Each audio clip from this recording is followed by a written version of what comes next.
বিরোধী শক্তি কোন ধরনের প্রতি বিপ্লব করার চেষ্টা করে, রব্বে কাবার কসম, যার যা কিছু আছে, যে যেখানে আছে না কেন, যে যেই দল করুক না কেন, প্রত্যেকে 24 ঘন্টার নোটিশে ফ্যাসিবাদের দোসরদের বিরুদ্ধে লড়াই করবার জন্য ময়দানে নেমে আসতে হবে। পরিষ্কার বলি, ছাত্রদের কাছে আবেদন রেখে বলে যাই, এবার যে সংগ্রাম আমরা করেছি, এবার যে আন্দোলন করেছি, এই আন্দোলন ছিল ফ্যাসিবাদের বিরুদ্ধে, এই আন্দোলন ছিল বাংলাদেশের পক্ষে, এই আন্দোলন ছিল গণমানুষের পক্ষে, এই আন্দোলন ছিল গণমানুষের অধিকার আদায়ের জন্য। আরেকটা আন্দোলন, আরেকটা সংগ্রাম হবে, যার নেতৃত্ব দেবে বাংলাদেশের তালেবান, যার নেতৃত্ব দেবে কওমি মাদ্রাসার ছাত্ররা, যার নেতৃত্ব দেবে আলেম ওলামাদেরকে যারা মহব্বত করে তারা। আমি পরিষ্কার বলি, আগামীর অভ্যুত্থান যা হবে, আগামীর গণ আন্দোলন যা হবে, সেই গণ আন্দোলনের পরে আমরা বাংলাদেশে পরিপূর্ণ ইসলামী হুকুমত দেখতে পারবো ইনশাআল্লাহ। আজকে সেই ঐতিহাসিক শব্দ ছাত্ররা কোনোদিন বিক্রি হবে না।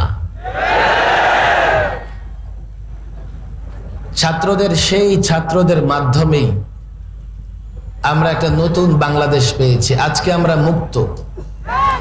একটা সময় মনে হতো এই বুকে পাথর চাপা দিয়ে কতদিন থাকবো, 40টা মামলা মোকাবেলা করে কতদিন চলতে পারবো।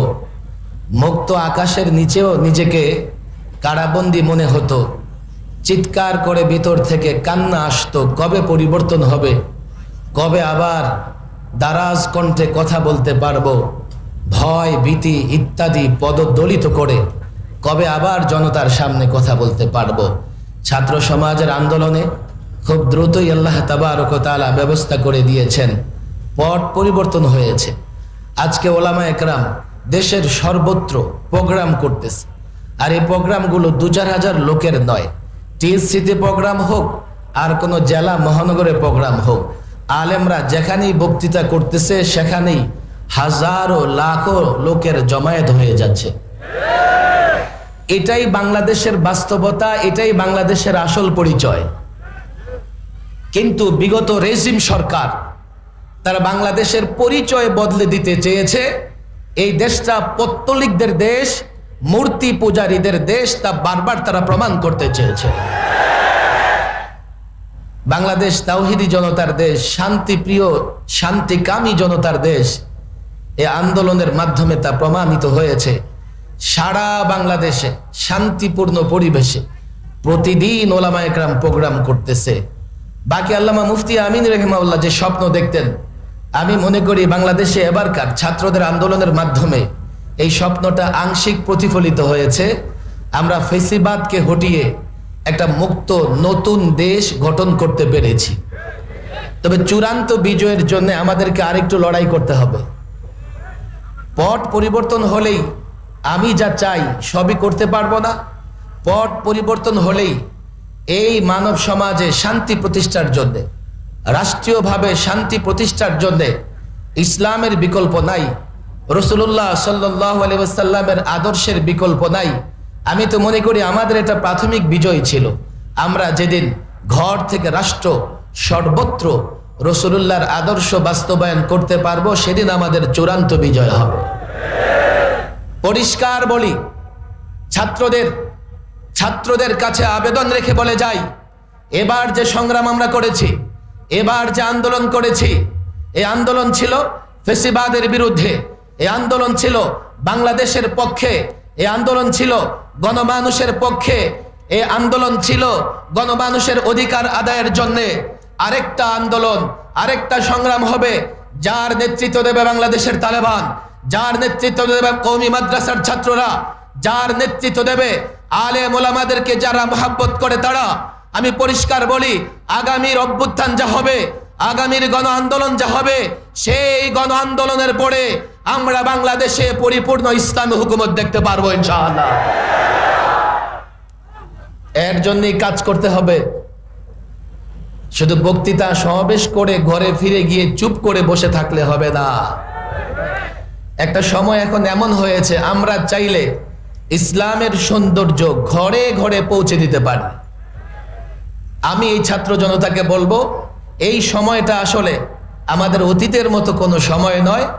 এই সময় আমরা প্রত্যেকটা যুবকের কাছে, প্রত্যেকটা বৃদ্ধের কাছে, প্রত্যেকটা ঘরে ঘরে আমরা যদি ইসলামের সৌন্দর্য পৌঁছাতে পারি, আগামীতে যখন আমাদের নেতৃত্বে আরেকটা গণ অভ্যুত্থানের সুযোগ হবে, এদেশের সমস্ত মানুষ আমাদের সঙ্গ দেবে। কথা ঠিক না বেটি?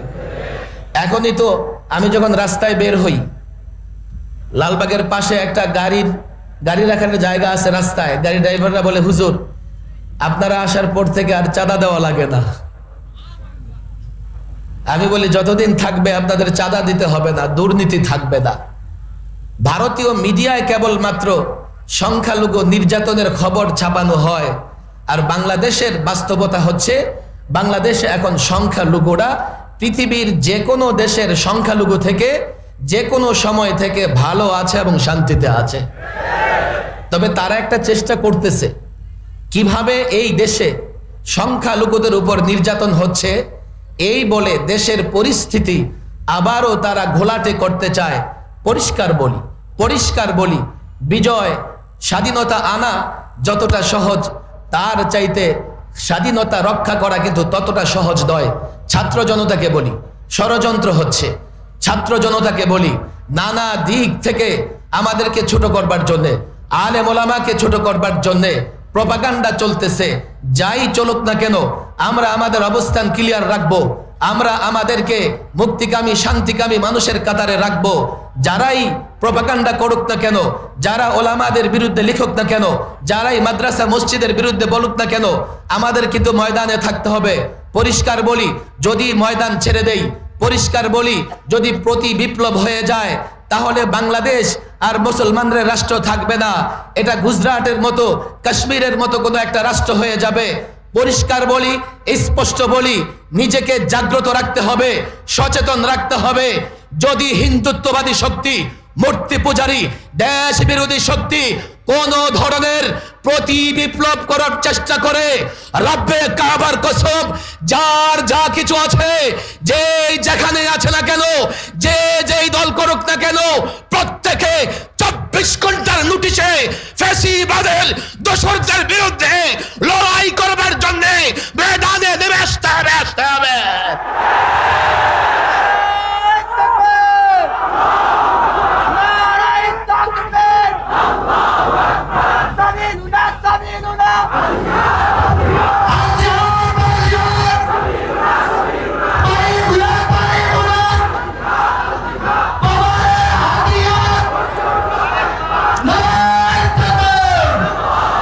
আমাদের দুজন মুরব্বী স্টেজে বসা আছেন।